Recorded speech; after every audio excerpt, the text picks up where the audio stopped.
تعرف انت الكليشيهات بتاعت القصص اللي كنا بنسمعها واحنا اطفال، اللي هو لازم الشاطر حسن يتجوز الاميره سميحه. عارف انت الجو ده، لازم الاهلي يرجع للصداره. برضه نفس القصه دي بقى في الرياضه، في الكوره لازم الاهلي يرجع للصداره. الاهلي او نسر الاهلي يحلق في الصداره بعدما فاز على المصري البورسعيدي برائعة وسام ابو علي. وهنا يعني هنتقل شويه. انا ما ينفعش اقول وسام ابو علي، ممكن اقول لك وسام ليفاندوفسكي، وسام سواريز. ممكن نتكلم نقول كده. وسام ابو علي يا جماعه بروفايل بروفايل ايه ده؟ بيج. ده مش بروفايل، مش اكونت، لا بيج المهاجم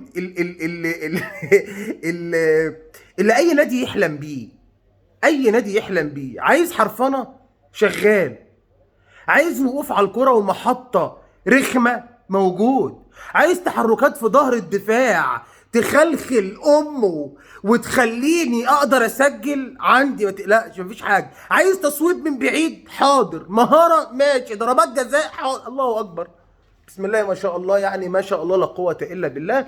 وسام ابو علي جاب جون النهارده يا جماعه، يعني هو 50% من الجون لرضا سليم، وال50 بس، لا احنا هنقول 40% من الجول رضا سليم، لان اسامه ابو علي اتحرك في ظهر المدافع، والارتقاء بالتوجيه بالقوه، لا الله اكبر يعني.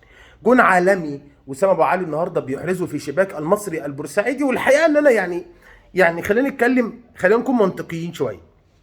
الاهلي مسك بيراميدز، المنافس المباشر معاه، طق طق. ايه ممكن يمنعه؟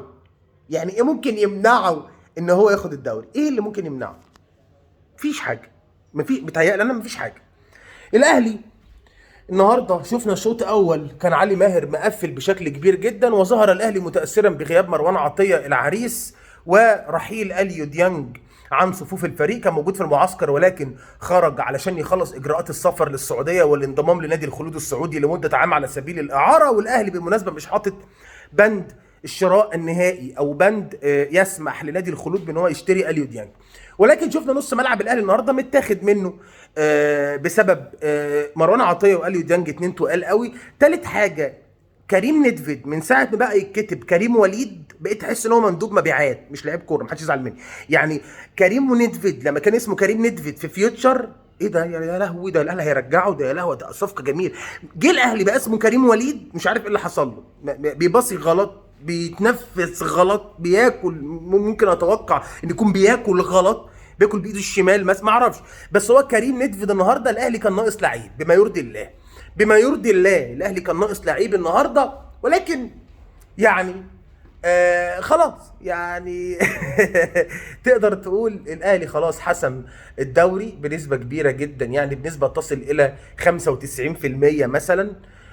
في فيديو تاني بقى انا هنزله كمان شويه عن ماتش الزمالك وبيراميدز، واللي هحتاج اتكلم فيه شويتين ثلاثه كتير، يعني هحتاج اتكلم في الفيديو ده كتير عشان عندي في غل عايز اطلعه يعني في الفيديو اللي هتكلم عنه عن مباراه الزمالك وبيراميدز، والتي انتهت بالتعادل 1-1. في النهايه مبروك للاهلي وجماهيره، فوز غالي وثمين على المصري البورسعيدي. قلت لك قبل كده الاهلي ذوق عافيه بالدراع. بعد الماتش ما يخلص، يعني الماتش لو خلص تعادل، اللعيبه هتقوم مرجره الفرقه اللي قدام، انزلوا عشان نجيب جون ونكسب. ده الوضع قدامي. الاهلي في صداره جدول الدوري برصيد 69 نقطه بفارق الاهداف والمواجهات المباشره عن بيراميدز. الوضع الطبيعي يعني، ما بقول لك جابوهم كتفوهم في 10 ايام مرتين. منتظر ايه؟ عايز ايه يحصل؟ مبروك للاهلي وجماهيره هذا الفوز الغالي. وانتظروا بقى فيديو الزمالك وبيراميدز، وبعدها انتظروا حلقه على اليوتيوب. لو فاتتك انت حر. مبروك للاهلي وجمهوره. السلام عليكم.